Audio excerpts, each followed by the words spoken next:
Bangladesh versus Sri Lanka তৃতীয় টি-20 ম্যাচে বাংলাদেশ এবং শ্রীলঙ্কার জোরদার লড়াই দেখার অপেক্ষায় আমরা। বাংলাদেশ এবং শ্রীলঙ্কার মধ্যে তৃতীয় টি-20 ম্যাচে জোরদার ফাইটিং দেখার অপেক্ষায় আমরা।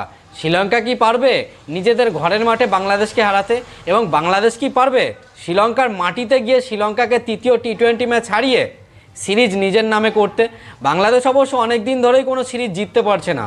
সো বাংলাদেশের জন্য একটা সুবর্ণ সুযোগ আছে যে শ্রীলঙ্কাকে হারিয়ে শ্রীলঙ্কার মাটিতে গিয়ে সিরিজ জেতার। সো প্রশ্ন এখন, বাংলাদেশকে জিততে গেলে কি করতে হবে? নাম্বার ওয়ান, বাংলাদেশকে দুর্দান্ত লেভেলের ব্যাটিং করতে হবে, দুর্দান্ত লেভেলের ফার্স্ট ক্লাস ব্যাটিং করতে হবে, ঠিক যেমনটা করেছিল দ্বিতীয় টি-20 ম্যাচে। দ্বিতীয় টি-20 ম্যাচে যেমন একদম সুপার লেভেলের ব্যাটিং করেছিল, সেই লেভেলের ব্যাটিং করতে হবে।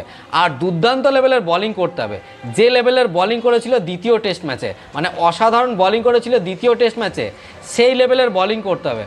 আর দুর্দান্ত লেভেলের ফিল্ডিং করতে হবে, ঠিক যেমনটা করেছিল। ব্যাস, বাংলাদেশের ক্রিকেট টিম এই তিনটে জনই যদি ঠিক করতে পারে, তাহলে বাংলাদেশ হয়তো অনায়াসে এই তৃতীয় টি-20 ম্যাচে জিতে যাবে।